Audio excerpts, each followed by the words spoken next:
Welcome to the Retro Blood.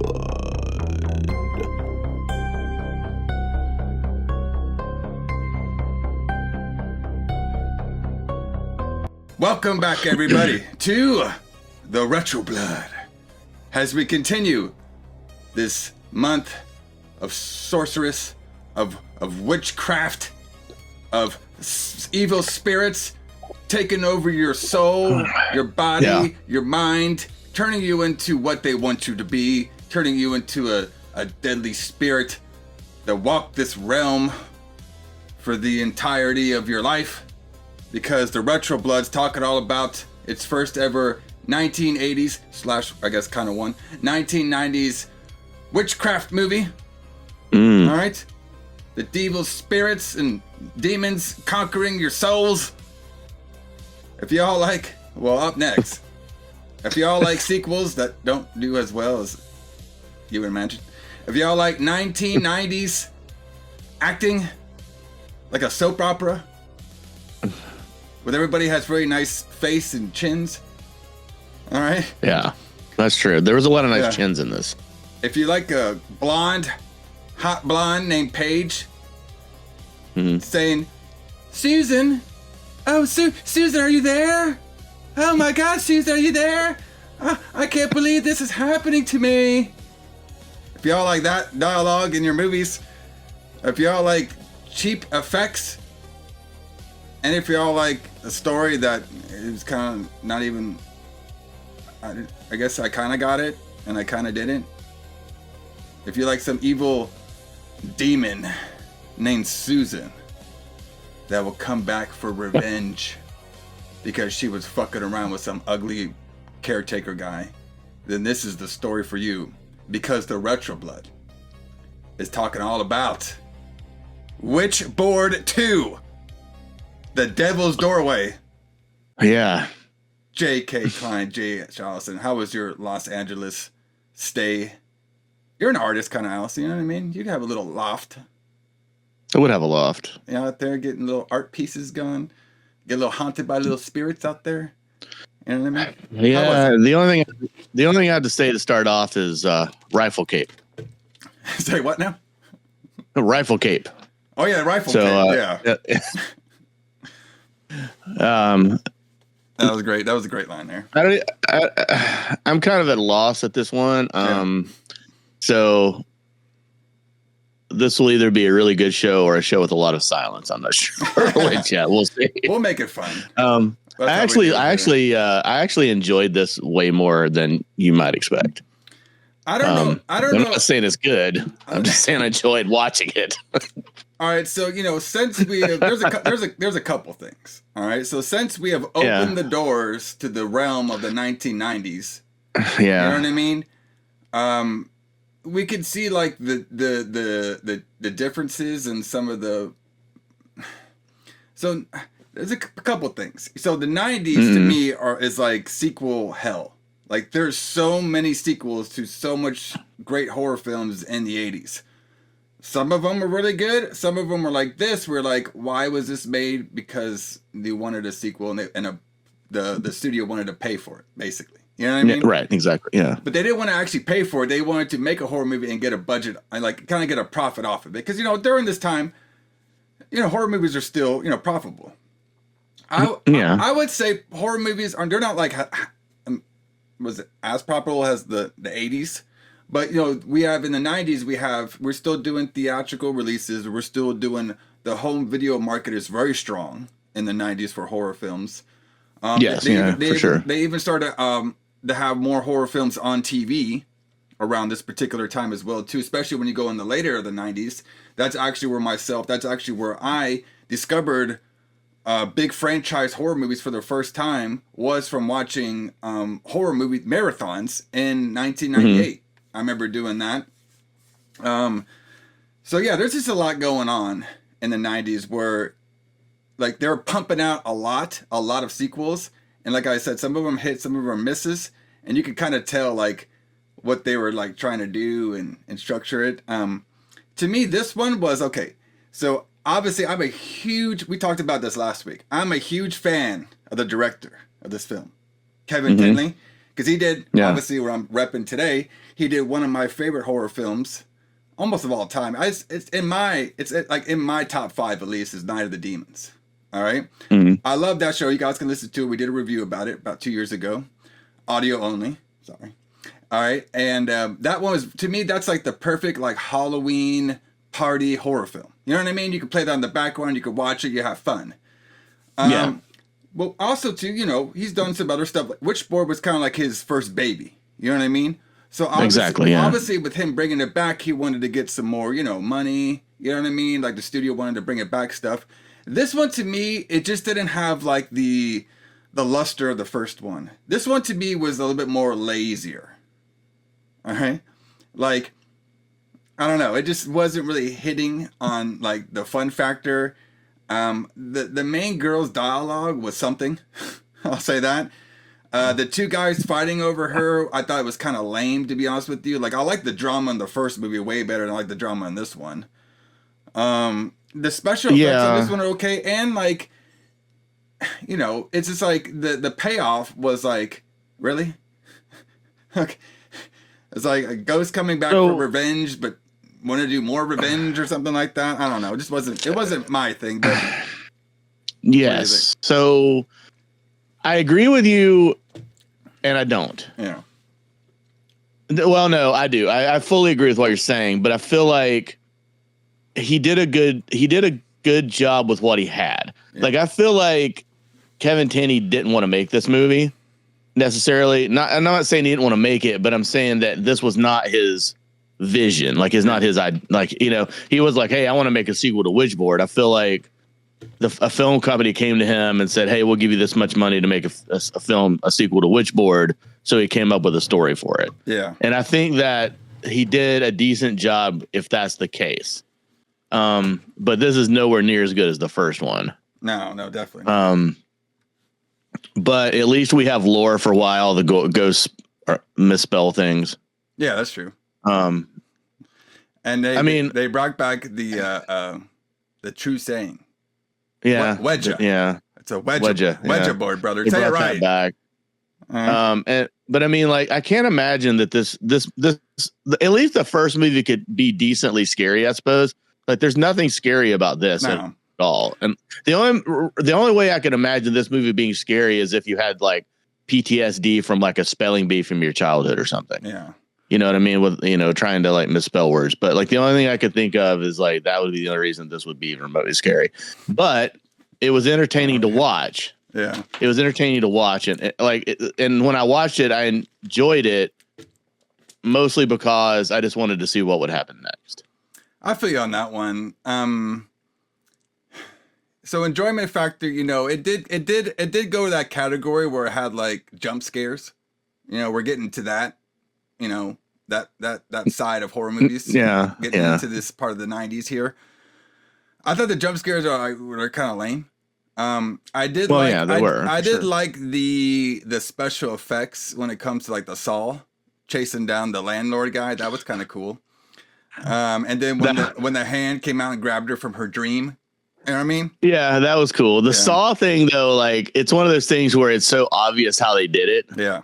Like the special effect, like they clearly just attached that physical thing to the front of a camera so the camera would catch the bottom of it as it was flying. Yeah. And then they just moved the camera around to follow him. Yeah. But I mean, it's like, what the fuck? I mean, that's how I would do it. Yeah. You know, if I were trying to make a movie, that's how I would do it. Yeah. Because I couldn't think of any other way to do it. Yeah. You know? But what you were saying about 90s horror, though, at this point, I mean, movies were doing really well. I haven't checked box office numbers for anything, but like movies were doing really well on home video for sure, because we had things like Puppet Master 2. Yeah, a lot. And then I remember Wes Craven did People Under the Stairs, but I don't think that did really well. But so this was horror had that 90s renaissance around 96 when Scream came out. That's pretty much what that did it. Yeah.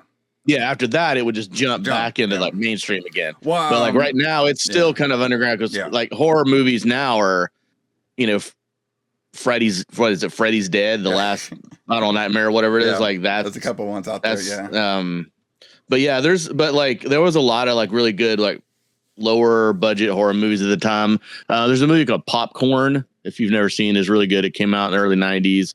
But yeah, so you're right. In America, horror movies were starting to come back up again, but they were kind of on a low point in a lot of cases. Yeah, like kind of like what you were saying. I think horror at this time before Scream was like they would, they're really big on the home video. You know what I mean? You probably have more success releasing a horror movie on home video than you had theatrically, unless it's like a big budget one, like when we did like Dracula or whatever. You know what I mean? Like something like that, or like maybe like true. Aliens 2, like the big franchises. Obviously, you can get a theatrical release, but for your smaller ones, you probably have more luck on the home video side. Even though this one did get a little limited theatrical, a slight release, one, for sure. But that's probably what they would do with some horror films. If they had a name in the 80s, they might do like a little small theater run, see how it does, and then if it sucked, they'll just fucking send it to home video. So right. But let's get on to it. We do got a lot to talk about when it comes to this episode. There's a couple fun things I found out about the movie too. But since this is the Retro Blood and we're getting back to format, let's talk about our history segment of what was going on in the world of the pro wrestling and the metal music around the release date of this film. Kind of one of the reasons we wanted to do 90s film is to actually spice up our history segment. So this is going to be very fun. So we're talking about September 10th, 1993. There you go. Good old fun area in 1993. All right, we got a lot of interesting wrestling going on during this particular time. And we do have some fun metal stuff going on as well, too. I'll go first because this one's kind of an interesting part of wrestling in 93. So 93 is like the beginning of like the downfall, kind of, for like American pro wrestling, I would say. True. I believe, it wasn't in the toilet yet. I think that's more like 94 and 95. And then it kind of comes back around 96 a little bit. Yeah. Even though I think in 95, that's when we did get Nitro, if I believe. Or could have been 96, I'm not sure. But whenever Nitro started to come on, that's when wrestling basically kind of like got a little bit more hotter. But during this particular time, okay, so 93 WWF is like, it's going into like the new generation. You know what I mean? You got like Shawn Michaels, Razor Ramon, 1, 2, 3 Kid, Kevin Nash, all those big top guys. You know what I mean? Bret Hart, all of them. So those top guys were really good. But the problem was the undercard. This is the area where we start getting everybody had to have a job. Yeah, it's the job era. It's like how we do this, like we were doing this podcast, right? But then my job would be like, well, I'm actually a janitor, but I'm just so happening to do a podcast. You know what I mean? It'd be like that. And, and you might be a security guard or a garbage man or an IRS agent. Yeah. But you're also just a wrestler as well, or a dentist. A dentist, all the fun ones. Yeah. So this is like, so 93 is not like it's kind of like the start of that. It would get really bad in 94 and 95. But on the opposite side, when you look at WCW, so WCW at this time wasn't managed well. Like, okay, it had a lot of managing issues, and it wasn't like as hot as it was with Crockett. But the actual in-ring wrestling, if you actually watch a lot of 93, 94 of the actual in-ring product, man, this WCW was pretty good. Like, they had a lot of good, solid wrestling matches in here. All right? So the thing I want to talk about is one of my favorite events that WCW put on. And we touched on this before on a couple Retro Blood episodes in the past. But that's going to be War Games. Ooh. Yes. So this one right here was, so at first, Jim Crockett Promotions, you know what I mean? They would do the Great American Bash tour. We've talked about this before on Retro Blood, where they do a huge big tour or whatever. And it wasn't just like a one-night event. It would be like a whole big tour. And what they would do is sometimes at either the end or the middle of the tour, they would put in a War Games match, which was a Dusty Rhodes creation, which is basically, it's either a 4-on-4 or 5-on-5. You get 5 wrestlers on one side, 5 wrestlers on the other side, and they all come in at different times, and they all fight and bloody each other up in the cage. until the last two participants come in, and that's when the match officially begins. And then it's either, I think it's pinfall or surrender, or it might have just been surrender at the beginning. All right. So I can't remember actually. I was trying to think of that if there was pinfalls at the beginning, but they definitely added pinfalls later. Yeah, they added pinfalls later, but I think at the beginning it was just surrender. Like you would have to like quit for the whole thing. So that's already kind of an established gimmick for WCW around this time. So the one I want to talk about is actually happened. It takes place 9 days after Witchboard came out. So just imagine, y'all can go see Witchboard, The Devil's Doorway, and then go see Fall Brawl 93. All right. Oh. At the Astro Arena, now the NRG Arena in Houston, Texas. All right. Mm.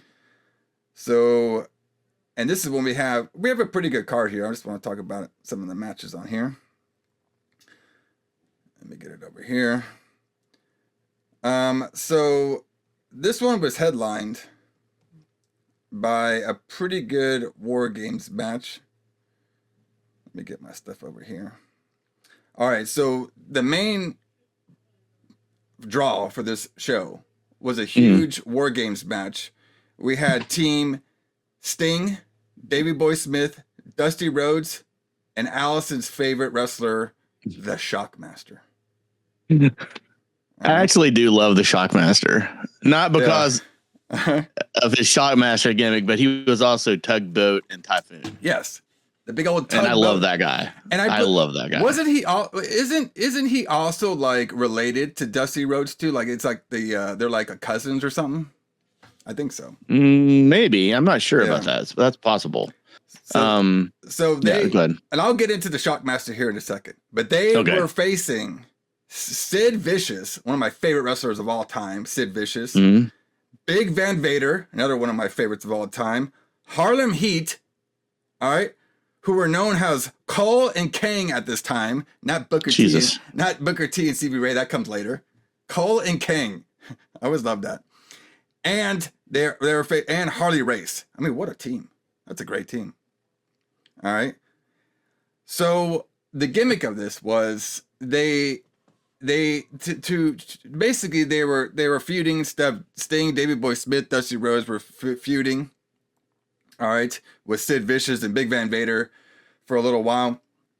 There's like this great commercial. All right, that they did. I think it was for like, I think it was for their Bash at the Beach. Did you ever see this commercial where they had like, it was like Sid Vicious, it was Big Van Vader, and they're on like a beach, right?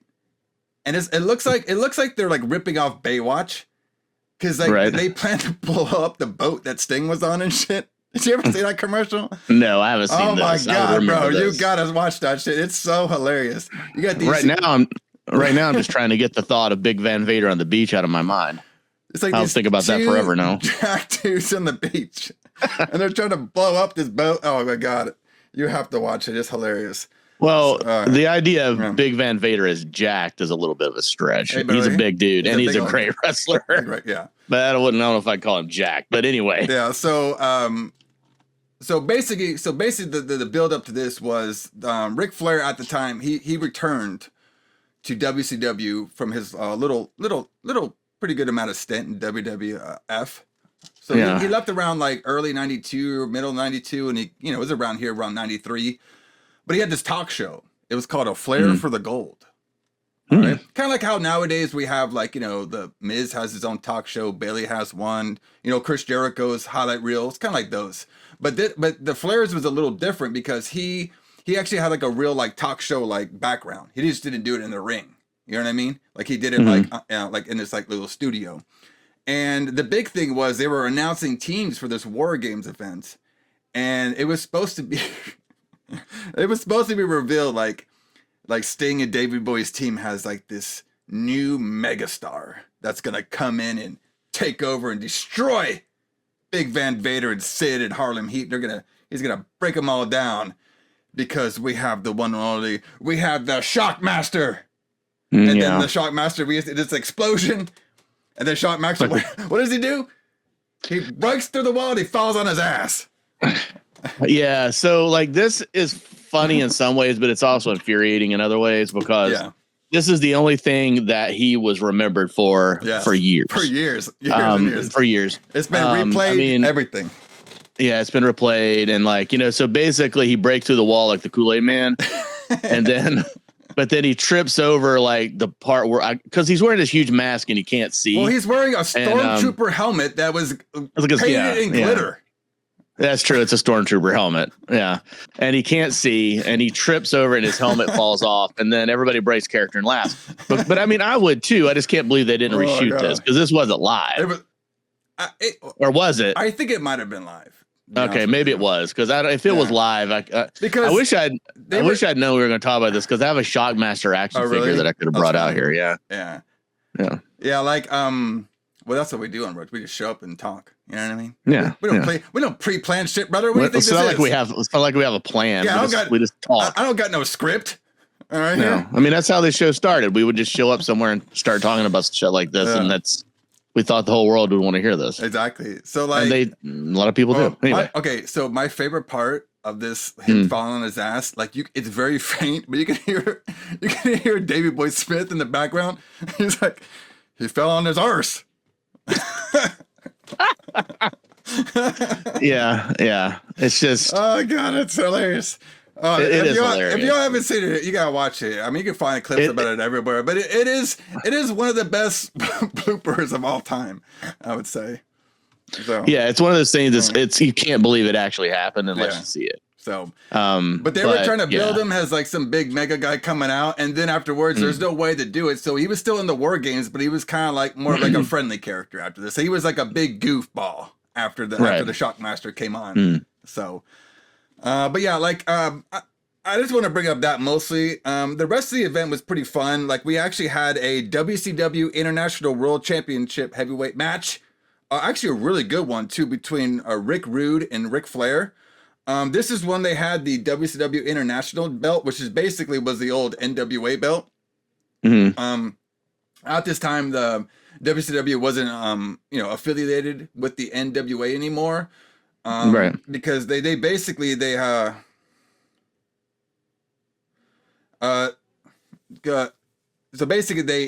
the international belt and they had the WCW World belt. All right. And the international one was basically the old NWA one, but then later they would merge the two. But I got some other ones on here. We had some Too Cold Scorpio and Marcus Bagwell defeated the Equalizers. Lord Steven Regal defeated Ricky Steamboat for the television championship. So, like I said, during this particular time, WCW wasn't the hottest thing like it would be around 96 and 97. But if you were a fan of actual in-ring wrestling, I thought that the in-ring wrestling up to down was a little more superior than the WWF at the time, minus Bret Hart matches. Yeah, for sure. But also on that card, I did want to mention that a couple of things on it too is it does have some debuts of people that would go on to be more famous, a little bit more famous later. Yeah. It does have Ice Train versus Shanghai Pierce. Shanghai Pierce is Henry Godwinn in WWE. Yes. And it also has Big Midian. Sky. Naked Midian? Or Midian. He was also Midian. Naked Midian or no? Well, sure. Do you even remember Naked Midian? I do remember Naked Midian, I was trying not to. I'd spent years getting it out of my mind, but you brought it right back. Thanks. It also has Big Sky, who was Tyler Mane. Yeah. And he went on to being most famous as playing Sabretooth in the X-Men movies. Yes, that's right. And Cactus Jack was on this. I forgot he was a wrestler. He was originally, yeah. But yeah, I mean, this would have been a decent card to watch for sure. Very fun. Of course, even on the main event, Booker T obviously became a huge star out of Harlem Heat as well too. But yeah, I mean, a lot of big up and coming stars. I think Steve Austin was actually still part of WCW at this time as well too. Obviously he'd become a mega star here in a couple years. So, but yeah, by like 96. Yeah. Yeah. If y'all new or, want to do a little bit more exploring within the 90s wrestling, I definitely recommend 92 to about 94 for WCW. It wasn't, like I said, it wasn't like mainstream or hot, but the actual in-ring wrestling to me was very fun. Like you get really good matches between Sting and Cactus Jack. You have Sting and you have Rick Rude and Sting. You know, Rick Rude wrestling anybody. You had Brian Pillman on the roster. Lex Luger was good during this time. You had great tag teams. Harlem Heat was a great tag team. Marcus Bagwell and Too Cold Scorpio were a great tag team. You even had what's his name? Paul Roma. He was in a good tag team in WCW as well too. Yeah. Yeah. I mean, Arn Anderson. Yeah, it was Arn Anderson and Paul Roma. Yeah, I mean, I like this area of WCW. I thought it was pretty fun. Even though it's not like, you know, the hottest thing in town. It's still pretty good in my opinion. No, I would agree. I mean, I would say the in-ring wrestling at this point is better than it was when Nitro first started. You know what I mean? Like when that first Nitro that was in a mall, I would say the shows around this era were better than that was. Yeah. Well, I mean, okay, so basically when WCW got to hire Hulk Hogan, that's when some stuff changed around for WCW. I would say they got a little bit more mainstream publicity because, you know, obviously getting Hulk Hogan is a huge star. Their wrestling changed around a little bit, but it actually became a little different because they started bringing a lot more people from Japan and a lot more people from Mexico. Yes. So to me, that's true. WCW, unless you count 2000 when Vince Russo came in, the actual in-ring wrestling for WCW to me was always a little bit more superior than the WWF.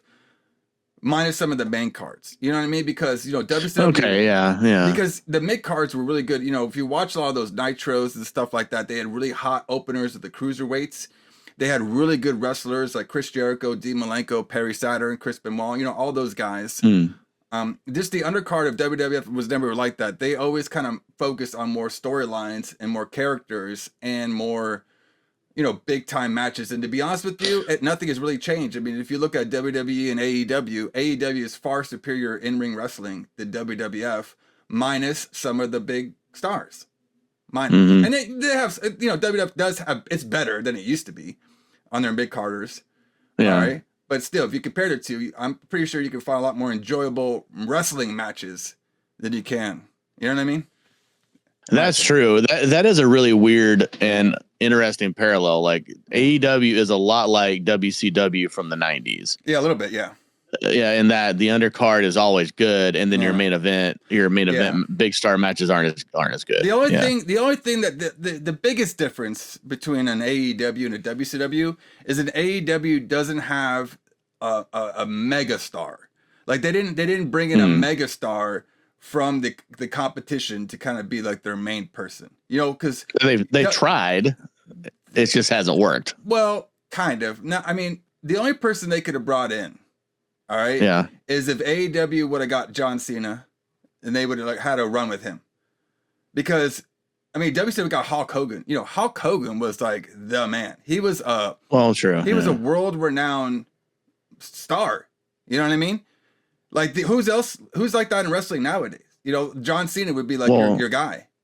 That would be the only person I could think of, or The Rock. But The Rock is never going to do like full time stuff. You know what I mean? No, he's not going to do full time. The only guy that they could have got is John Cena. Really, I mean, Roman Reigns is not at that level yet because he's not like a mainstream movie star. You know what I mean? Hulk Hogan at this time, he was a big wrestling star, but he also was a movie star too because he made a lot of those. Now his movies might have sucked, but he was a movie star. You know what I mean? But he was a movie star, yeah. Like I was trying to think, like they brought in CM Punk, but he'd been out of wrestling so long that I guess that doesn't really count. That would have been the closest, but still, CM Punk is known in the wrestling world. You know what I mean? Yeah, You're not going to get Joe Blow off the street and be like, "Hey, let's go watch CM Punk." He might know who he is, maybe, but Hulk Hogan and John Cena and The Rock and stuff, they're known like multi-platform guys. That's true. I mean? Like if you were correct. Like if you went to a random person on the street and said, "Do you know who John Cena is?" They would probably know. Yeah, because John Cena now Hulk Hogan. Yeah, because he's been doing movies. He's been doing a lot of successful movies. You know, CM Punk has done movies too, but he's more of the underground movie guy. You know what I mean? Right, exactly. So he would be like, I always compared Punk to like a Macho Man.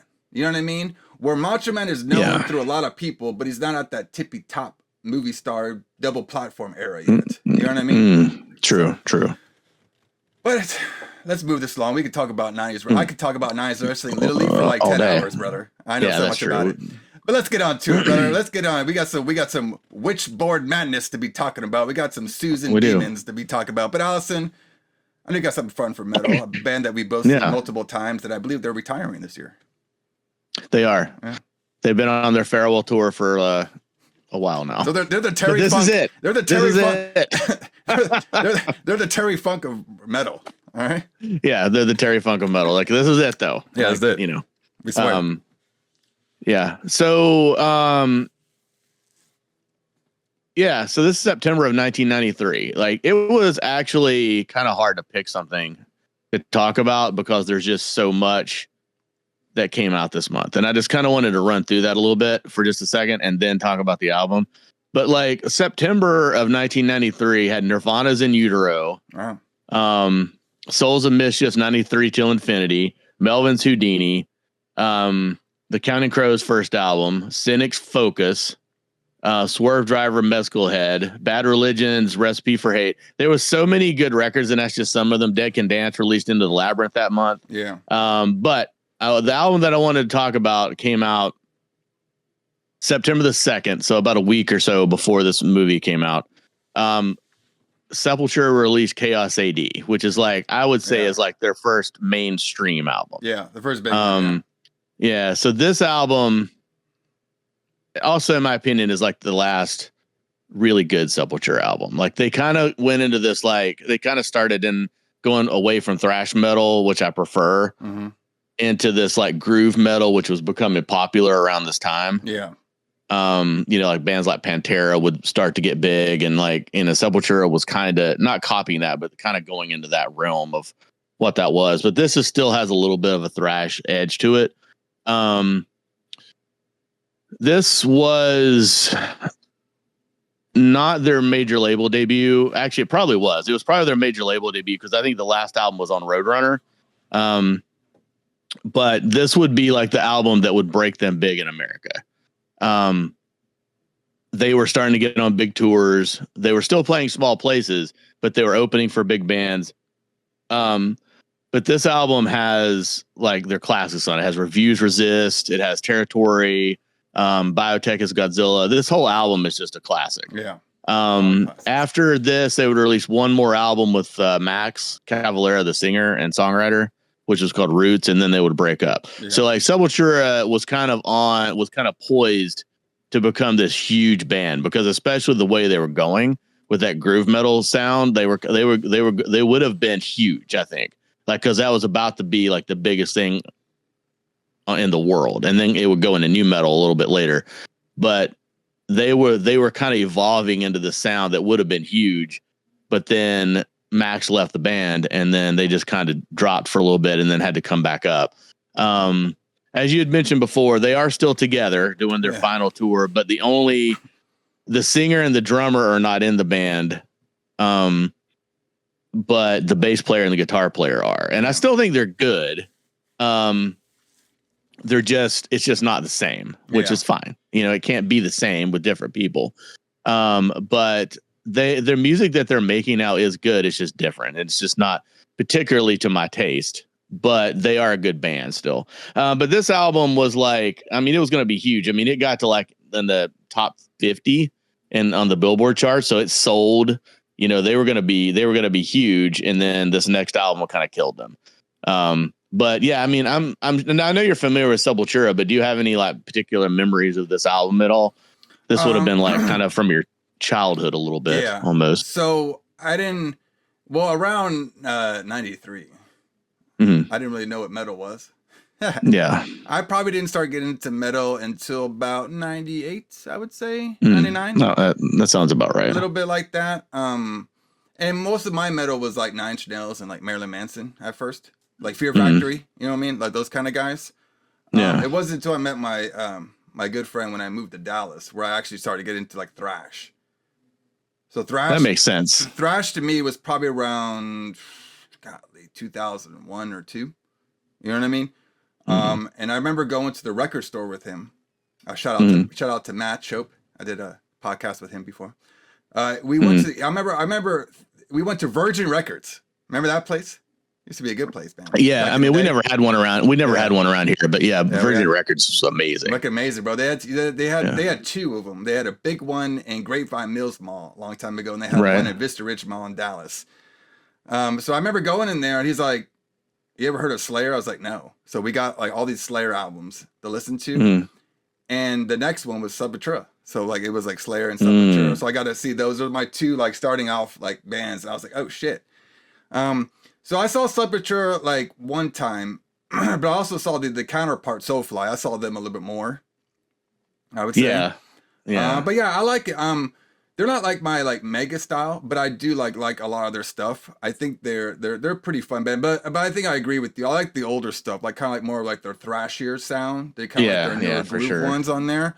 But very very fun band. I don't know. I might like Soulfly a little better, to be honest with you. You mean currently or just in general? Maybe just in general. I don't know. Their style was a little bit fun. But the older Sepultura stuff, they would play that, on their show here and there. Yeah.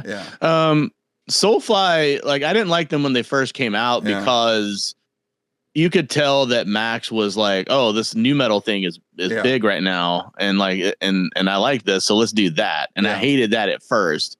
But Soulfly became a band that I like a lot, and their newer albums are fantastic. Yeah, they're pretty fun. They're really, really good. And then if you really want to hear this old Sepultura music, Max also does that Cavalera Conspiracy. They go back and forth between their names with him and his brother Igor. So it's it would be the singer and the guitar player and the drummer from these classic Sepultura records playing those songs. They just did actually a Chaos A.D. tour, where they played this album in its entirety. That just happened. But yeah, I mean, this album is a fucking classic. Yeah, and it is crazy how like a lot of the songs on it are so like foretelling the future. Like the things that he's talking about. Like that song Biotech is Godzilla, where like in the 1993 there was nobody talking about like GMOs and like lab grown vegetables and seeds and things like that, and how dangerous that would be for humans.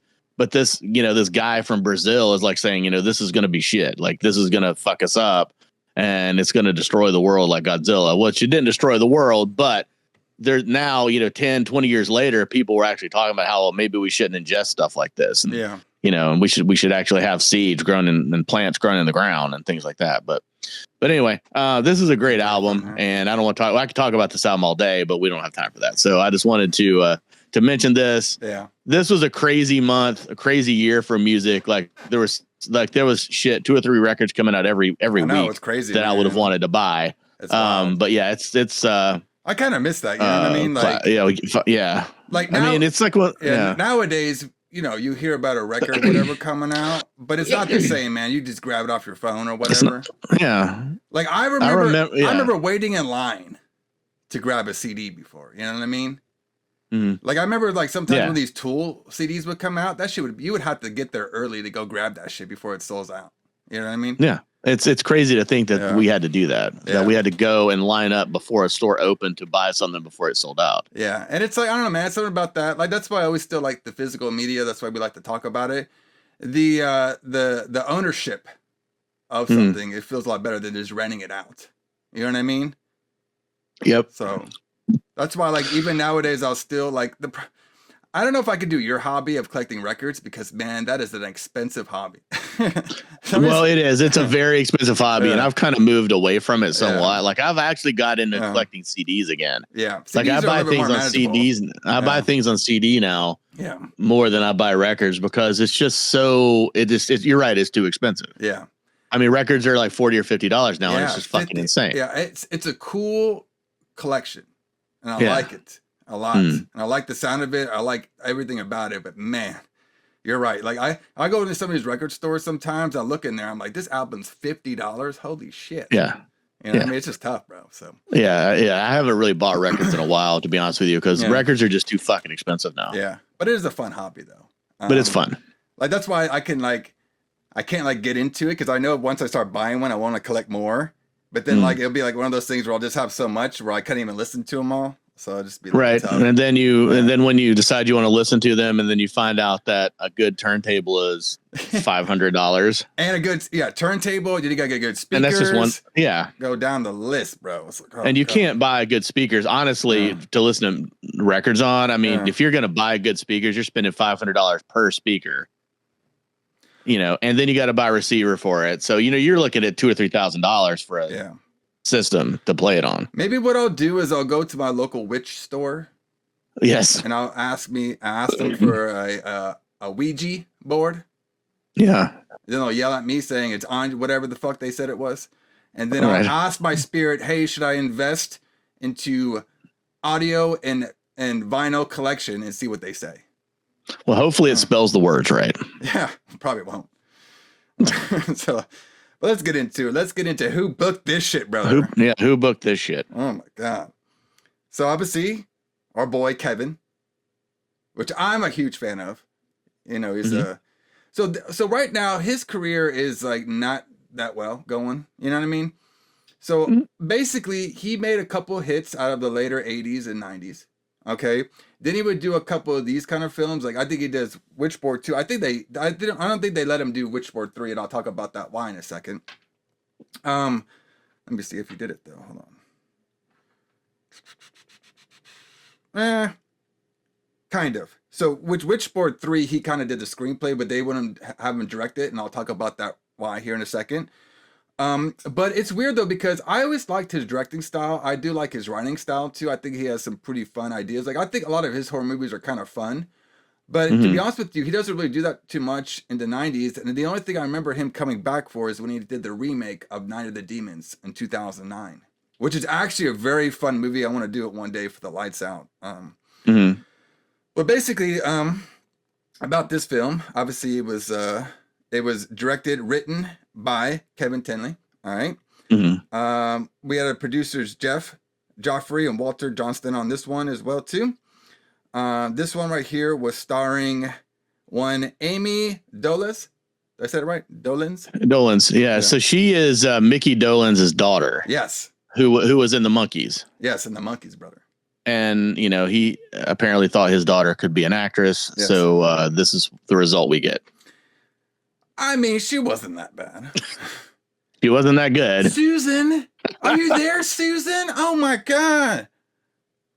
Susan, tell me you're here. Are you here? Oh my God. It's just such a stark contrast between, not that Tawny Kitaen was a great actress. Yeah. But like her character was at least believable. Yeah. This character just seems like a complete fucking idiot. She does seem like an idiot. Well, she's an artist there, Alison. You got to respect that, brother. Kind of. So she's done a couple shit. She was in a horror movie, Children of the Night, which we haven't done yet. Yeah. 1981. I kind of want to check that one out. Looks kind of fun. She later on did Pumpkinhead 2. Or was it 2 or 3? It was 2. 2. Okay. Yeah. So she did a couple other stuff. She was in Saved by the Bell episode. I can see that one more than the horror films, to be honest with you. No, that's for sure. So she's done some shit out there. Obviously she probably got better with, age or whatever. But, you got to remember, like, during this time, man, like the, I don't know, like guys were looking for that kind of actress. You know what I mean? That kind of like voice or whatever. Right. Plus she was somewhat of a name, and he could probably afford her. Yes. You know what I mean? To make in the budget that he had. He was a pretty girl that had a name that he could afford, kind of like Tawny Kitaen at the time. Yes. Because she wasn't super famous, like we talked about. She wasn't in the Whitesnake video yet, really. So, so she wasn't super famous, right? Yeah. So she wasn't super famous.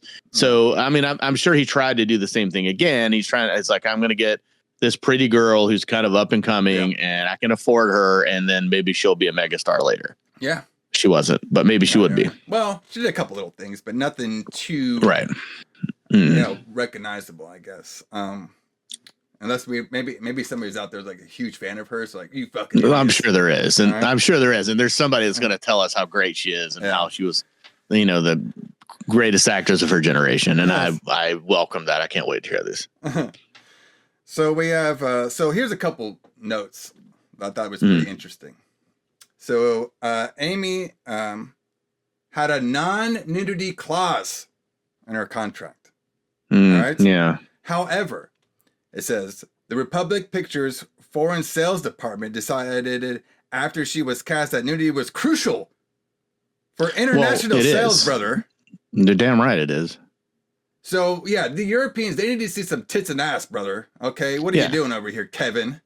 What are you doing, man? What are you doing over here, brother? Putting that in there. What is she, Hulk Hogan? What does she have all these contract stuff in her? What is this?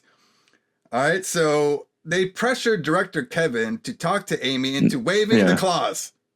Imagine that conversation. Yeah. He's like, hey, Ami, I know you didn't want to show your tits and ass, but you know what? For the good of the script, we need to see them titties, girl. We really need to have this in our movie, so it'll sell in Europe. So Kevin, thinking it was unethical, all right, Tenney refused and later stated in an interview that it may have been the reason Republic tried to keep him from returning for Witchboard 3, the possession. Because remember, on Witchboard 3, which we were going to do, but I can't find that shit anywhere, and I'm not spending my life trying to look for it. All right. We might do it later on if I find it later on. Apparently, like, he didn't even direct that one, but he was like I guess he did write it. He helped write it. He did write it. Yeah. So, all right. So a couple other things. All right. Okay. So some more about that. Some more on her refusing to do nudity. Producers were furious. They never. So they believe, or Ami believes, that they never hired her again and hired a different director for the next film because Kevin Tunley, who directed the first two, refused to pursue her into stripping for this one. All right. Yeah, I don't think that's why they didn't hire her for the third one, but that's we'll go with that. It's because she didn't get naked. It was her great thespianness was great, Alison. Yeah. All right? She just didn't show no tits and ass. All right. Yeah. It wasn't her delivery of Susan that caused her not to come back. Are you there, Susan? Oh my God. Susan. All right. So in the original screenplay, the character of Susan Sidney only appears in photos. She was naked in the photos. Yeah, she was. So she just showed up. There are international fans or I got a question. You know, everybody can comment below. We have some international listeners on here. Will you all not watch a horror film unless the chick's naked on there? You can answer below if you like. It's like a closet. I ain't going this movie, brother. This fucking ain't no naked chicks in here. True. But I mean, that's we've used that as a barometer before too on movies. It's like, is there nudity in it or not? You know, because you had all those early Friday the 13th movies had to have like a shower scene. Yeah. You know, and had to have nudity in it. So, yeah. So in the original screenplay, the character of Susan Sidney only appeared in photos. When it was decided to have her appear in the flesh at the end of the film, Julia Michaels was cast. She was the brown hair lady at the end who took over Paige's body and soul and mind and face and shit. So it says Julia Michaels said she originally auditioned to play the spirit as a blonde. The casting director wouldn't even see her, saying she wasn't right for the part. So Michaels went home, dyed her hair dark, and her agent got her another audition under another name. All right. That time they cast her saying she was perfect. When she revealed who she really was, they were stunned. I don't know about that story. Stunned. That one is a little you're telling me this is hard to believe. You're telling me like you just changed your hair and they're like, oh, you're a completely new person. You're a completely different person. I don't know. Maybe I guess giving these people the benefit of the doubt, maybe they just see so many people and all these girls look the same to them, and they're just like, I don't know. You know what I mean? Like all these girls look the same to them. Yeah. So you know. Yeah, they do get probably a lot of auditions. So I feel you on that one. After the success of the first film, Paragon Arts International was eager to begin work on a sequel. All right, but production and budget problems with their film Night Angel. You ever seen Night Angel there? I can't remember. It brings back a bell, but I can't remember if I've actually seen it. Well, they prevented them from moving forward. 6 years passed before the sequel was finally made under the name banner Blue Ridge Pictures. So there you go. Okay. So I like this one. And I had no idea, and I hope it's true. All right. So Paige's, Amy's apartment Mm. is apparently the same location for Patty's Pub from It's Always Sunny in Philadelphia. Really? Yeah, that's what it says on here. Wow. Okay. So Patty's Pub is where Witchboard 2 was filmed, brother. Can you believe that? That's it. That's interesting. Yeah. To think. So I'm getting, obviously it's probably a sound stage. You know what I mean? Mhm. In Los Angeles or whatever. They just used it or reused it, but it's apparently the same lot. So. Okay. Well, that makes sense. So we have Mickey Dolenz. Oh, we already talked about that, her being the father. And apparently Amy's father, he used to visit during the set too. See how she was doing. Making sure she wouldn't get naked. Yeah. Yeah, exactly. Better not get my daughter naked there, brother. I don't give a damn what the international people want. All right. So apparently ads for the film's theatrical release warned us, don't see it alone. No. Because, you're not supposed to play the Ouija board alone. Yeah. Yeah. I watched this alone, and to be honest with you, I didn't want to see it alone because somebody had to keep me awake. I just didn't want to see it. Somebody had to keep me awake. All right. Yeah. Apparently, Todd Allen, he's back. Yeah, he is. Apparently, he was the garbage man. Did you catch him? I didn't even catch him at all. And, I didn't really. I mean, at the time, I looked that up, but at the time, I didn't really notice that he was the same person. But he was the garbage man in this. Yeah, it must have been a quick cutscene or whatever. I didn't fucking. No, they're right at the end. So they're at the end of the movie where she threw the Ouija away. Oh, okay, yeah. I got you. And they're talking about it because remember he's like, oh, it's a Ouija board, and the other guy's like, that's the devil's toy whatever. That's right. He was there. All right, so I got the budget for the film. It's about $2.5 million. Brother, you could. Yeah, I don't really. I don't know where that money went. Well, okay, I know where it went. It went to the CGI effects of the hand coming out of the fucking Ouija board, and it came to the one crash scene that he finally got in his film. Remember in the first film, he wanted to do that boat scene, but he didn't have the money. He's like, you know what? I got a little extra money. I'm gonna do a car crash scene, brother. I'm gonna do a car crash. All right. Some other things. Let's see. We have a couple. Timothy Gibbs played Mitch. All right. He was known for Sex in the City, one of Alison's favorite shows. Yeah, absolutely. All right. I can see you being a big Sex in the City guy. You know what I mean? Yeah. That's one of my favorite shows of all time, actually. Yeah. All right. And then that's about it. Oh, that's the only thing I noticed him from. And he played, Mitch. We have Russell. All right. Jonathan Gates.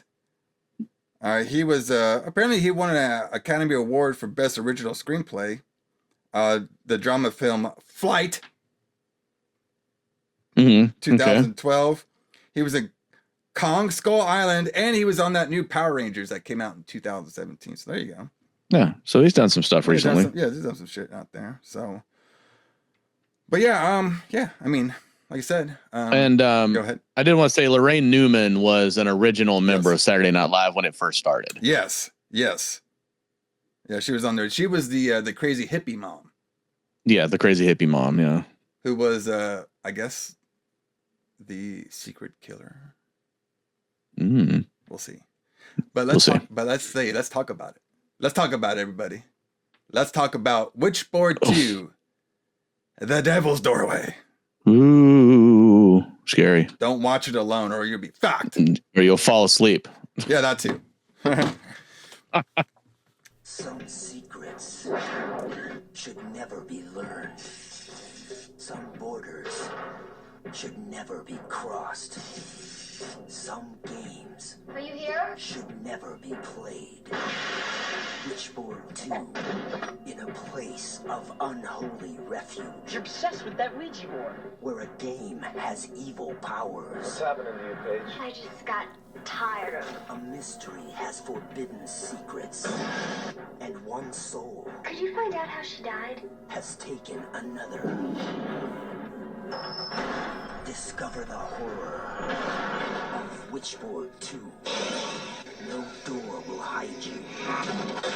No weapon will save you. Who's there? Not even death You open the door, and the spirits can step through. will free you. Brace yourself for a journey What the hell do you want from me? Of fear. You can't kill me. I'm already dead. Witchboard 2. The Devil's Doorway. All right. So we start off Yes. with a young accountant artist who is trying to find some spacey loft out here in the good old Los Angeles area. How much you think that went for in '93 compared to now? Now it would be crazy expensive, Right. so I'm sure. In '93, it was probably still expensive, Yeah. but you know, it was cheaper, but people made less money, so Yeah. it's hard to say. But I bet that shit would be like $1 million now.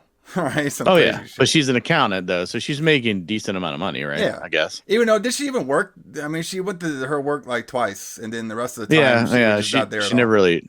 No. Well, I mean, you know, when you're being chased by a demon, it's hard to go to work. Yeah, no. Imagine calling out for that. Would that work? Hey, hey, boss, I got this demon trying to take over my body. And so Chase me. I'm going to need an advance, and I'm going to need to not work for like 2 weeks at least. I'm gonna need some time off for this Yeah. to take care of this. But I still need this- that check in the mail, brother. That fucking loft Yeah. ain't going to pay for itself. Is there a benefit that pays for this? I wonder if that's The- like, the is that company? covered under insurance, demon possession? Well, if you get the right insurance, it is. Yeah. I'm sure they had that back in the day. I'm sure they did. So, she's moving in here, and we have this this electrician guy. Basically, he's the landlord. He lives there with his wife Ellen, Yes. and he is like semi like hitting on her. He's like, "Well, I could show you the bedroom." Mm-hmm. And of Well, course, yeah, he's like the tenant, and then she's like, not really. She's kind of blowing him off, like, "Oh no, not really, but I'll take the place because I like it." So it's very spacious Yes. kind of place. Of course, he's bringing it up like it's some sort of great area.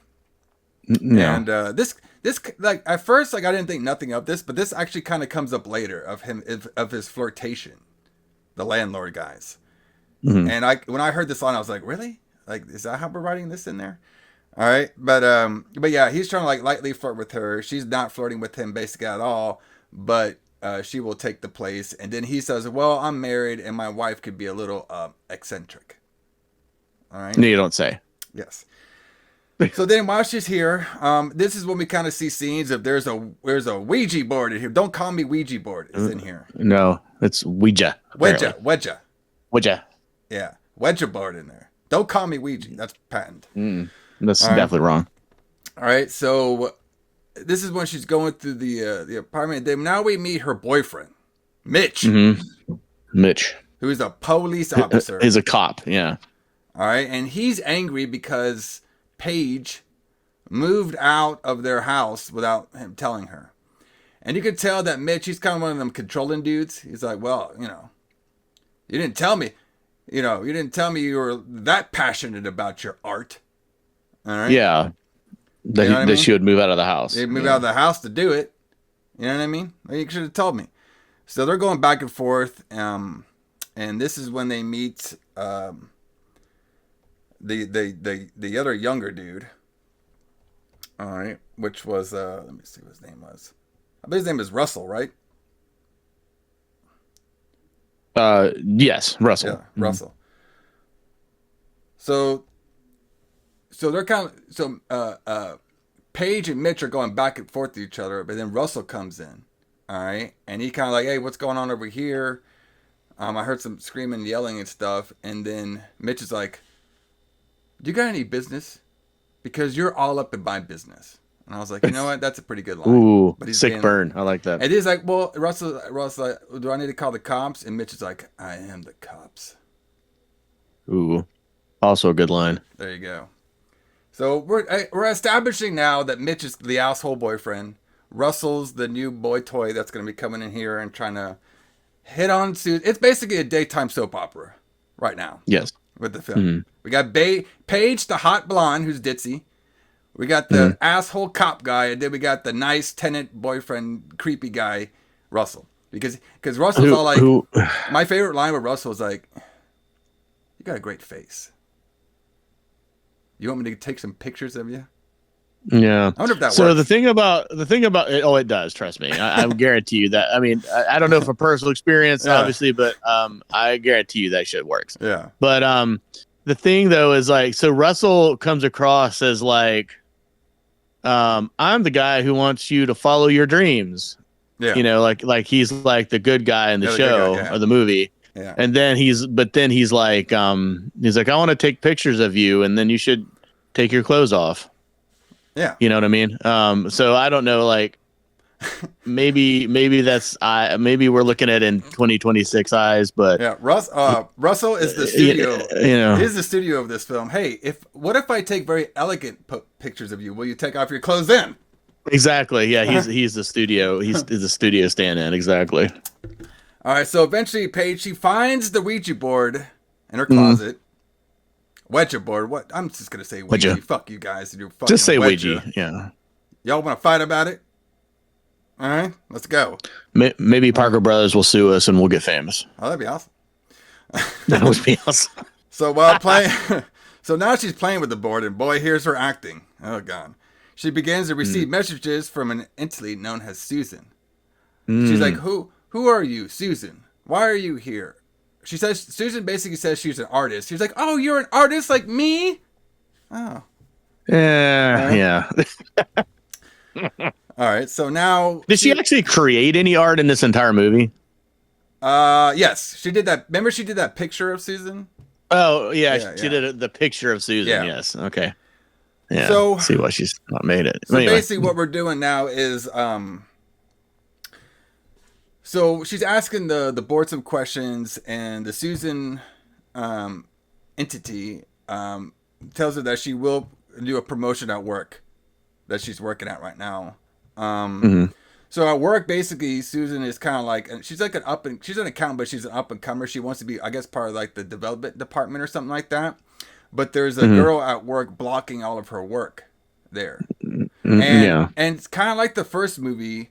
Our character over here is a shy girl who is a little ditzy, and she doesn't really have like a backbone. But by using the Ouija board, she now starts developing more of a backbone, because remember that contemporary entrapment. All right? Exactly. Or progressive entrapment, my bad. Progressive Entrapment. I don't want to jump ahead, Yes. Go ahead, jump ahead. Who cares? but speaking of, You're gonna miss speaking of- anything. Don't worry about it. All right? You're not missing nothing on this one. Speaking of her great acting, I nearly spit out my drink when she said at the end of the movie, when she says, "You're right, I am a victim of progressive entrapment." Oh God, yeah, she had a pretty good lines up in this one, brother. All right, some fun ones on there. Yeah, that was one of them. Thank you for telling us, sharing that with us. All right, so now Paige is a little interested about this Susan character. She wants to know all about this Susan that she's been talking to on the Ouija. Hey, granted, it's better than a 10-year-old boy. I'll give him that. That's true. You know what I mean? That's true. It's better than a 10-year-old boy. It's a little less creepier than we had on the first one. Yes. All right, so now she's asking everybody about Susan, and most of them tell her that Susan Sydney formerly lived in this apartment, basically, and they didn't really have any idea about her being murdered or nothing like that, or killed or anything. They thought she just like vanished and left. All right. So Paige is contacts Susan using it, and then during this, Jonas, which was the tenant guy, the guy who wanted to get the landlord, he wanted to get a little tip. You know what I mean? Yeah. Out of Paige before she bought up the place, and then wanted to give her a little tip. Yeah, and also too, Paige does meet the eccentric wife Helen as well too. And Helen, she's more of just like a hippie, kind of like a hippie. Type of girl. Yeah, something like that. So this is when the Ouija board starts getting its revenge, because now we're seeing Jonas being attacked in his shop by a flying saw. Yes. Yeah. I thought this part was kind of fun. I do like it where we have like the Evil Dead fast camera, and he's like running away from the saw, and then he runs into like the I guess the heater room or whatever. All right. And he's stuck in there, and the Saul's trying to get him through the door and everything. And then he looks over, and then I guess the heater of that burns him up. All right. Yeah. Something like that. So there he goes. So now, during all this stuff, Paige is also having some nightmares. All right. And this is what inspires her to produce paintings. All right. Of the woman who she believes is Susan. All right. Then so this is also too, Russell and Paige are having a little bit of bonding moments too. There's one moment where Paige goes down to the boiler room. I guess she heard some noises or something, and there's a whole big scene of Russell of her scaring Russell, and he's talking about he was down here just to fix the leaky faucet, and they all scared each other because basically what happened was Russell scared Paige, and Paige kicked him in the nuts. All right, and then he was all like, "Oh shit, you kicked me in my nuts and stuff. That shit hurt." And this is when he's all like, "Hey, you got a pretty face. I'm not coming on to you, but you got a pretty face." No. I'm pretty sure every photograph guy has used that line before. Anytime anybody says, "I'm not coming on to you," they're coming on to you. Yeah, pretty much, yeah. But Russell, he meant it, brother. He's like, "I ain't coming on to you. Yep, sure. I swear." Okay. All right, so so they're basically kind of getting to know each other, to talk a little bit about Susan here and there, and then they because they kind of meet outside, they kind of meet out in the forest, and then they come back home, and this is when they notice that Jonah's been murdered. Okay, and now they're all sad. Now they're having the funeral, and at the funeral, Russell, all right, he informs Paige that Susan was he talks a little bit more about Susan, all right, saying that she was some sort of exotic dancer who prostituted herself to Jonas in exchange for rent. Right? Yeah, so we see Jonas's other side now. Yes. So, and then Paige is asking, well, how did Susan die and stuff? And Rosa tells her that he as far as he knows, like, she's alive. All right. Right. But he has not seen her since 2 years when she got evicted 2 years ago. All right. So now it's because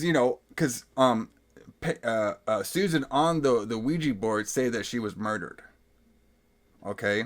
Yes. But then everybody else is telling her, like, she's not murdered. She just vanished. We didn't see no body or nothing. And then now Russell knows about the secret affair that Susan was having with Jonas, which I was like, what? And then now Paige is a little worried that she doesn't know if this board is lying to her or not. All right. Right. And we can see a little bit of Paige's personality change a little bit. Like, she's more aggressive towards people. Like, she's a little bit more aggressive now towards Mitch as well too, because she's basically telling Mitch, like, I want to be here on my own. You know what I mean? You never respected me and stuff. You thought I was a fake artist and stuff like that. I couldn't live like that. And then, Mitch is trying to, like, now he's trying to be, like, more caring, and now he can see the error of his ways. And then now he's trying to help her out a little bit. So Paige is asking Mitch, like, hey, can you get me some records on this Susan girl to see if she died or not? Okay. All right. And so now Susan is asking the Ouija, all right, who she's asking, are you really Susan? Are you really Susan? And it insists that it is, and claims that she actually was murdered. All right. Mm-hmm. All right. So now Paige is asking Mitch to search some records, like I told you, preparing for Susie's murder. But his search efforts produced no indication that she ever even existed. Weird. Maybe she went under an alias. What do you think her stripper name was? Penny. Oh yeah, Penny's a good one. Mm-hmm. Penny Penny the demon. All right. Penny the demon, yeah. All right, so now Paige is calling out, communicating through the Anji in the shades of the loft windows. So basically, Susan at this time, she's like, what is going on here? Are you murdered or are you not? You know what I mean? Like, did you murder Jonas? Like, what are you doing? And now the Ouija board starts freaking out and everything. And now we have some jump scares where all the shades and everything of her loft are coming down. So the spirit's getting a little pissed off, and now you can see that Paige is getting a little bit more of an attitude, you know, because during the progressive entrapment and shit, all right, you get a little bit more. You just turn a little different, like you get a little more aggressive. All right. Yes. Yes. So now Paige, she's all freaked out about this whole occurrence. She starts talking to Russell and Ellen, who heard her screaming. So now all three of them decide to use the Ouija board together, and they all attempt to communicate with Susan. All right. So now the boy is directing for them to look uptown. All right, in the conversation. Right. And Mitch tells Paige that there's a remote area outside the city known as Uptown Woods. All right. Wow. Yeah. And now this whole thing is absurd. Yeah. Like the way this turns out, the mystery. Yeah, the mystery. Is just fucking absurd. Well, this is the fun anyway. part. Yeah. Yeah, go ahead. No, go ahead. Go. The mystery part was pretty fun and lame, basically. All right. So now so basically the Ouija board that Susan claimed that she was murdered, claimed that her body is in Uptown. All right. Russell thinks it's Uptown Woods outside the city. So now she convinced that yes, she was killed and murdered and buried there in Uptown Woods. Yes. Okay. So now Paige and Russell. All right. No. So now basically Russell during this part is like, I don't want to do all that shit no more. I want to get out. I want to get out of my contract of this movie. All right. But Paige is like, please come, please. I need your help and stuff. So he grants and goes because, you know, it's a hot blonde telling you to do something. I feel you. Yeah. So they're going to the woods now.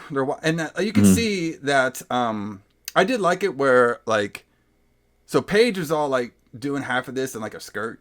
You know, I guess that she was wearing for work and stuff. And now she's about to go explore in the woods. And now she's wearing Daisy Dukes. Yeah, I thought that was perfect. So attire for this grave digging. So okay, there's two things I was thinking about during this when that happened. Okay, yeah. The first thing I was like, okay, we're trying to get the 18 to 34 male demographic going here. I feel that, brother. Right. Yeah. Because for sure, if you're gonna go like searching for a body in the woods, I don't think you'd be wearing some Daisy Dukes, brother. You know what I mean? Like there's mosquitoes or snakes. You can get cut. You know what I mean? Yeah. Well, you know. So, but I was like, okay. So, and then I was thinking because I knew about the directors, you know, in studio dispute. They're like, all right, this she won't get naked, brother. We're just gonna put her in some Daisy Dukes at least. All right. Yeah. Out there in the forest. All right. So they're getting followed around a little bit. They hear some noise out there, and they get startled. And it's Mitch. Mitch is now come to over here. He has found them because they did ask Mitch a little bit about where Uptown would be and stuff like that, and he kind of like said there was Uptown Woods and everything. That's how they all found it, by getting some of Mitch's police help around there. So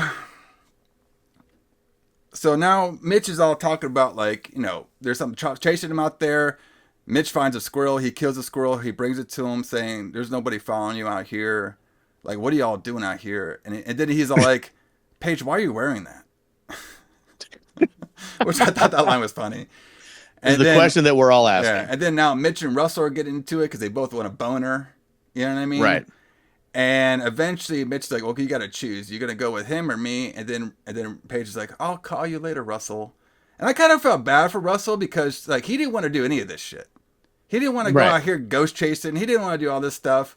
He was just trying to, you know, you do things when you're attracted to the other, you know, to your person. You know what I mean? So he was trying to help her out and everything, maybe get a couple squeeze at the end. No. And then he got left there holding his dick in his hand. So what happens? Well, yeah, but we do also find out why he's kind of involved in this too later on, but we'll get there. Yeah, a little bit. That part was a little weird. So now, like, Mitch is trying to tell, like, Susan, like, you know, Mitch is trying to tell Paige that a lot of this stuff is, like, kind of, like, in her head. You know what I mean? Like, what are you doing out here in the forest? Why are you chasing this ghost and everything? And she kind of agrees to, like, kind of, like, calm it down for a little bit. All right? So like, so basically, like she kind of like semi lied to Mitch. She didn't want to calm it down a little bit. Right. And she feels like she can kind of get like, she wants to know, but she wants to know if this Ouija board really is Susan or if it's some other spirit trying to fuck with her. Okay. Yeah. So after like she actually does hanging out again with Russell, and I guess they kind of like buried. I don't know. There was a weird scene before. They didn't really bury the hatchet. They just started hanging out with each other. So basically, their plan now is they want to go to the witch store, which this old man works at, and he so happens to know everything about conjuring spirits. Basically what they want to do is they have an idea is if they can get that machine that you can use for spirit drawing, they can match up the signature to Susan's signature with the lease and see if that really is her signature or not. All right. What a fantastic plan. Yeah. So they go to the old man. The best line is she's like, okay, well, when was this machine invented? He was like, well, what day is it? She's like, well, it's the 5th. He's like, okay, it's about 2,000 years from here. That's when this shit was. That was invented. a funny joke, man. Yeah. That I laughed when that happened. That was a funny joke. Yeah, and then the machine, what was it called? Like a cursor thing? I don't know what it was called. And it called an auto writer. Yeah, auto writer. Yeah, it's kind of like a. So it's like the Ouija, but it has a pin on it. Yeah, so it's like the planchette from a Ouija, but it has a pin in it, and then the spirit can write with it. So basically, so what they did was they get that machine and the cursor, and then they get a whole big book. You see the size of this book? That was yeah. Yeah, they get the book right, and then they're like, a lot of knowledge in that. They read this book, and then you'll figure out what to do or not to do with conjuring spirits. Yeah, read this whole book in the middle of this crisis you're going through. And you can, and then you'll know how to what to do. Oh, just give it a couple hours, speed through it. No problem, no problem. Right. Just speed read it. So this is the part that I'm surprised you didn't bring up Alison, because I'm pretty sure it would have infuriated you. All right, so they're driving in the car, right? Russell and Paige, and they're like, and then Russell's like, listen, like, I don't think it's a good idea if you use this machine before I read this book. Yeah. And Paige is like, I don't got time for reading no fucking book. Let's just go and use that shit right now. Fuck the book. Like she was talking to this guy, and it's like, no, I got to read the book. Fuck the book. All right, we don't want no books. We're not going to read the book. We're just going to do it. We're not going to read the book. Throw that book out. All right. Yeah. And then Russell's like, please don't do it. Let me just read this book. It'll take me an hour, even though it's a fucking big ass book. An hour. And then I'll come back to you and I'll tell you what it says. Okay. So she agrees, and of course, what does she do? She doesn't do it. All right. She goes in there. No. So while she is now conjuring the spirit of Susan to see if this is actually Susan, because she wants to see the handwriting. Okay. During this, Russell is reading the book, and this is when he finds out about the, if you use the Ouija board shit on your own, the spirits can take you over and change your personality. All right. Yeah. And then during this too, Mitch is going to do some research, apparently where Susan is supposed to be or living and stuff. And while he's driving there, the spirit takes over his car. Yes. Which half the scene was watching him trying to stop the car on his gas pedal. All right. Right. So we have a little chase scene of him trying to run people over. I did like when he was running over people and he just honked the horn. They got out there really quick. Like he didn't run over anybody. What are you going to do? Yeah. He didn't run over anybody. He didn't actually hit anybody. So he's doing it. We have this whole big car scene. He's honking his horn. He eventually crashes through a truck, and that's where half the budget went through. All right. Yes. So during this, Susan, we have like a cut scenes and stuff, and then Susan, Paige contacts Susan, and she writes, what's she write? Like, she's asked her a question, like if you're really Susan and stuff like this, and it just writes like yes or something like that on there. Right. And then eventually, Paige, she passes out because that's too much demon possession that she can handle for one day. Yeah, too much entrapment. All right. And then there's a scene within her dream. So she has a couple dreams. There's one dream that she fights Susan in her dream. And there's one dream that a hand sticks out and grabs her from the Ouija board. Okay. So this is now she gets waken up, Paige does, by Ellen and Russell. And Russell's like, well, you used the fucking Ouija board, didn't you? And then then this is when he explains to her listen, I think you got this thing called progressive entrapment because you're changing all stuff like that. Of course, Paige denies all this. I don't have any of that shit at all. All right. And so Russell informs Paige that the Ouija board was used by witches throughout history. Hold on a second. Woo. Maybe I got a little witches in me too, brother. Yeah, you'd get them demons out. So Russell informs Paige that the Ouija board was used by witches throughout history to contact demons, and then that is likely what is communicating with her. Paige is injured, however, the entity she claims it is Susan. All right, and Russell points out the symptoms of the progressive entrapment. All right, which Paige has a lot of them. Through which the demon can take control of victims through the Ouija board. So now Paige has several of those, qualities, including he's telling her like you have behavior and temperament and stuff. But she says, however, Russell too becomes convinced that it's Susan when Paige produces everything that belongs to her. So basically, Paige found like an earring, and she's like, here's the earring that belongs to Susan. All right. And then here is here's her signature. Okay. So Russell comes back with the sheet and says, look at the signatures, they don't match. Okay. But then when Russell's at home looking through his porn collection, all right, he notices. What, you don't do that? All right. Anyway, go ahead. That was just hilarious the way you put that. So he sees the old photos he took of Susan, half of her were naked. Yeah. I feel your brother. Yes. And he's like, oh shit, that is her earring. All right. Wow. Yeah. And so basically, the film at this point, I was thinking two things. So obviously Susan really was murdered. All right. And her spirit is taking out revenge on people trying to stop her and stuff. But at first I thought, okay, maybe Russell is he was like an over obsessed guy and he killed her. You know what I mean? Right. So that's what I was thinking about. Because, obviously he kind of admits that like he was like pretty obsessed with her and stuff by taking her photos and everything. And now he's trying to do the same basically with Paige. All right. So now Russell's also doing some more research, and he sees the signature that I guess that he had Susan sign for him when he was doing photos, and he notices that the signature from the agreement, the rental agreement, is different, but the signature also matches the board, the page that Paige took. So now he goes and so now he's like, oh shit, well, I think Ellen gave me like a fake contract and stuff. All right. Weird.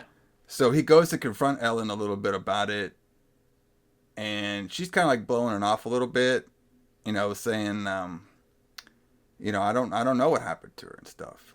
And we see some flashbacks of actually of Susan Dew getting stabbed and murdered. Okay. Yeah. In her lot and stuff. And then Ellen, basically, while she's explaining to, like, she I don't know why they had Ellen outside the mystery machine from Scooby-Doo. Because she's a hippie. I was like, but to be honest, okay, I'm just going to be honest with everybody. I could not pay attention to what Ellen was saying at this time because I was like, why the fuck is she next to the mystery machine? And then in my head, I was thinking, are we going to have a Scooby-Doo reveal over here? That'd be fucking awesome. Yeah, that would have been, I was thinking that too. And I was like, that would have been fucking fantastic. Let's say Susan was like, in like like Susan was in the thing, right? And they took off the mask. Yeah. It was Jonah the whole time, and let me tell you my plan. And he would have got away with it if it hadn't been for all his meddling kids. That would have been fucking fantastic if they had a Scooby-Doo ending for this. But I will always love if we pivot to Scooby-Doo endings, brother. Yes, yeah. Where the killer tells all his secrets of how he did everything and then he dies at the end or gets caught. Yeah. And goes I mean, to be honest with you, not to get out of the subject, but Scream has a Scooby-Doo ending. Yeah, I it think does. It's fantastic. Yeah, it's fantastic. Yeah. That's what it's all about, bro. The Scooby-Doo endings are all about. Yeah. Okay. That's all Yeah, we the need. Scooby Doo ending is the best. All right, so she's going on about whatever, lying. She's basically lying because we find out what she really did at the end. Ellen over here. So during all this, the spirit, since it's now has its almost its full powers, because it's doing all the entrapment of Paige's body, mind, and soul. It now knows how to use a forklift, and it basically rams a ramming ball into Ellen and her mystery machine. And you can see like the fake. You can see like the fake doll thing they had. You know, when it hit it, you can see like the fake doll like falling down. I thought that was pretty funny. Yeah. So now Ellen is perished. She's gone. All right. So during this, Paige now realizes that the earlier message directing her to Uptown was in fact indeed to be Upton, which is the same name that belongs to Russell's filming company, brother. Yeah, yeah. Where is Shaggy and Dope when you need them, brother? Where are they at? Exactly. So we have another situation where the ghost, the spirit, cannot spell. Yeah. Through Well, through the Ouija. But if you're dead, brother, you ain't worried about spelling. That's true. But at least in this movie, he creates lore for why the spirits can't spell. Because remember, the guy in the shop says that they do have a problem with spelling. Yeah. Well, it's tough when you're dead. Which is right. It's tough when you're dead. Which is weird. That it's just such a weird like twist. Yeah. I'm gonna make my spirit not be able to spell. Yeah. And remember when it spells out rifle cape, which turns out to be an anagram for fireplace. Yeah. So it's like the words mixed up. It's like what the fuck are we even doing here? Yeah, that was one like of them too. Yeah, we didn't. Why is this even happening? Yeah, that was one. That was before Susan did the old drawing thing. She did the little Ouija. Well, the actual Ouija board. But she also did the little what do you call those things they use for spelling? The fucking little words that like you can mix up your words. The letter thing. I don't even know what they're called. The letters, like they're letters, and you can kind of like play charades with them, I guess. Or you can play like words. The ones you play like that word game for. You know when you do the Scrabble? Scrabble. She had a little Scrabble board. Okay. Yeah. Oh, that's true. She had the little Scrabble things. Yeah. I forgot. Yeah. That's when she found out about the fireplace. All right. Yeah. And So, but then she kept like talking to Mitch like about rifle cape. Remember? And she's like, "Is it part of a gun?" He's like, "No, I don't know what this is. You dumb bitch." Like, what is this shit? Susan. Oh my god. All right. So now, Paige is now realizing that Russell murdered Susan. All right. Mm-hmm. So Paige attempts to flee from Russell and locks herself in the bedroom. All right. And then Russell is trying to break the door down, okay, and be like, "Hey, stop!" And like he's trying to like, "Hey," it basically kind of looks like he's like trying to kill her, but he's not. All right. So eventually, Mitch comes in here because he's been suspecting that there was some foul play going on. All right, because of Paige's erratic behavior, and he is finally out of the hospital. Like he actually checks himself out of the hospital. Okay. Yes. Because he's worried about Paige, maybe the spirit of somebody trying to get to her. All right. So now Mitch, so basically Mitch is like, I got you and everything's, you can come out, Paige, now. So Paige comes out, but she looks different. She has darkish hair and a new face, and now has been converted fully into the spirit of Susan Sidney. Yeah, I feel like this took a little bit too long to happen in the movie, but I'm finally glad that this is a thing. So now Russell, during all this stuff, he convinces like I didn't have anything to do with killing her. It was Ellen. Yeah, the crazy hippie girl. Of course it was. With the mystery machine. She's the one that killed Susan because she was fucking around with the ugly husband. You know what I mean? It wasn't. Yeah, because that's more likely. That's more likely than having me with the semi-good-looking dude with a nice chin, who does creepy photos of everybody, and it's kind of strange. No, I of course could not kill her. I'm a loving man. No. Yeah, it could not. It's more likely the strange hippie mom than it is the creepy photographer who wants to take nude pictures of everyone. All right, so during this, like at first, like Mitch is not feeling it, but then they all see Paige and how she looks different, and then eventually Susan's new body, which takes over Paige, takes Mitch and throws him through a window. All right, so now we had a lot of heel turns in this movie. Did you notice that? Yes, we have Susan being a victim who's trying to get revenge on the people who killed her, which she did. She killed Jonah and she killed Ellen. We had Ellen trying to be a baby face and then try to cover her tracks, and then she died before she could be revealed as a killer. We had Russell being very suspicious throughout the whole movie, all right, because of his creepiness and taking sex photos and shit. Get confronted a bunch of times, didn't just say, hey, I didn't have nothing to do with that, until he was trying to break in and look like he was trying to kill her. Then he revealed he was innocent.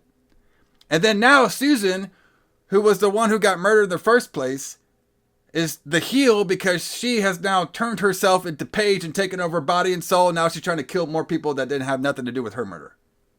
Right. So we had a lot of heel turns here, brother. Everybody, it is weird. Everybody is a heel in this movie.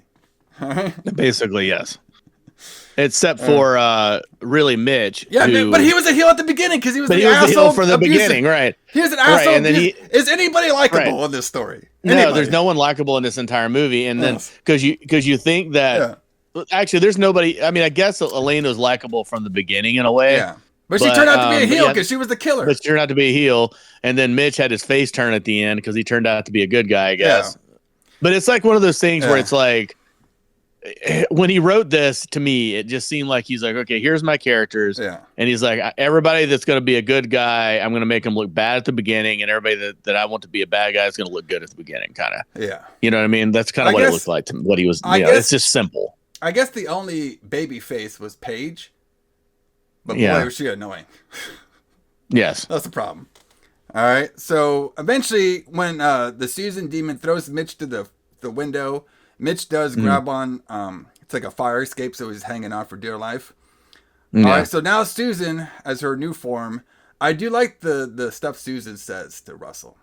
She's all like, all right, Russell, I have now taken over this body.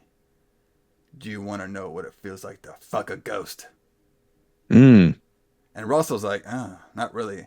And me in back of my head, I was like, you know what? I kind of do. You know what? Just get up in there and see what happens, I guess. Yeah, that's what happens. All right. So he doesn't do it. So she ends up killing Russell with an axe. Yeah. All right. And then during all this stuff, Mitch, gets himself back up and re-enters the apartments. All right, and finds Russell's body. All right. Mm-hmm. Mitch is now confronted by Susan, who shapeshifts between herself and Paige because Mitch is trying to get Paige to snap out of it. All right. And then Susan's attempting to kill Mitch and stuff. All right. But he pleads to Paige and to fight inside. Fight that demon inside you. Just fight it. The spirit. Yeah. All right. And then eventually Paige does take over, and then she axes the Ouija board. All right. And then while she does that, that's when the spirit goes away from Paige's body. Mm-hmm. So, yeah, I don't know. I mean, it was the later action scenes were all right. Susan coming out and being like the main heel, the story, I guess, was okay. I don't really know what Susan's plan was. I guess she was planning just to walk the earth as Paige's body the whole time while just killing people. Like, why does she need to kill Russell? Like, Russell didn't have anything to do with it. He just liked her a bunch. Like, why did I guess maybe when you die sometimes, if you're good, you turn into like a demon. I don't know. I think that she was just like angry and was just trying to get revenge on just living people in general. Yeah. And taking Paige's body was a way that she could come back to do it all, and be human again. Yeah. So after all this happens, Mitch and Paige apparently make up and everything, and I think they move out, right? Or they stay in. I'm not sure. But then they eventually get rid of the board, and this is when we had the whole scene of the two garbage people. talk about the Ouija Finding it. board and finding it. No, they don't find the board. They find the auto writer. Yeah, the auto writer. Yeah. Remember they destroy the board, but they Yeah. find the auto writer. I just think it's also weird that the only thing they had to do from the very beginning to save Paige was destroy the Ouija board, but they don't brother. figure that out until the very end. Well, that was like the first movie too, I guess. Well, yeah, that's true. That's true. So yeah, they find the auto pen. They talk about a little bit about how creepy the shit is, and the guy's like, "Ah, fuck it." It's like this. I don't know if this stuff even works. And then at the end, he says, "Yes."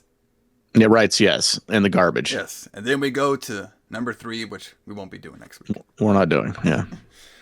So, but yeah, Witchboard 2, everybody.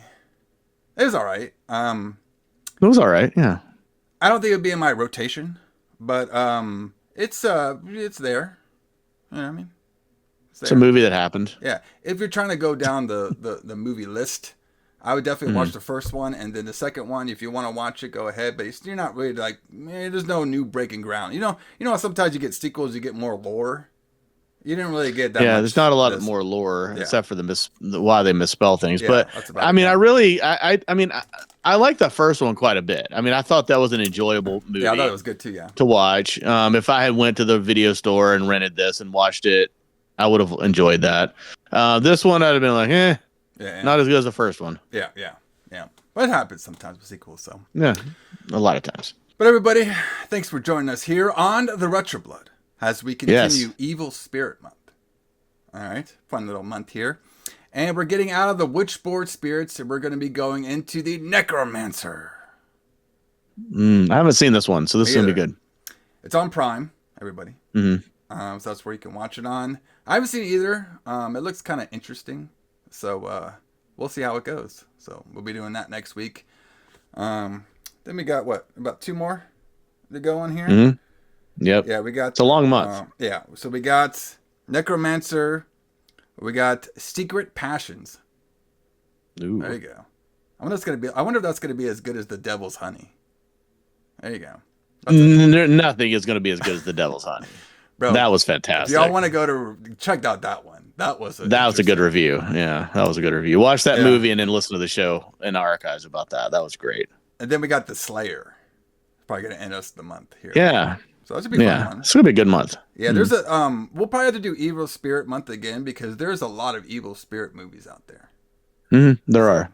In the 80s and 90s and shit. So, but Alison, for all of our podcast listeners out there, what type of Sepultura song are we going to play getting on out of here? There is only one Sepultura song that we could and should be playing, and that's Refuse Resist. There you go. Refuse Resist. The lead off track from Because- the movie album. There you Chaos go. A.D. Because you got to do that, man. Especially if you're doing this Ouija board. You got to refuse and resist to play with the Ouija board all by yourself. All right? Exactly. At least if you're going to do a show, at least have an audience or film it for your OnlyFans. Okay? Yeah. Come on. And make sure you read the book. Yeah, read before that you do book. it. Yeah, read the book. Read the fucking million-page novel of witch beards before you fucking do your Ouijas out there, brother. Okay. In the middle of this crisis, let's read this huge book. Yeah, read a whole. Well, hey, Russell, read the Ouija board manual. Russell did it about like a day. So there you go. He brother. did. He did. Yeah, You're right. he's a fast reader. He's a fast writer, brother. So. But all right, everybody. J.K. Kline, J.H. Alison. Yeah. We'll see you here next week on the Retro Blood. See you guys.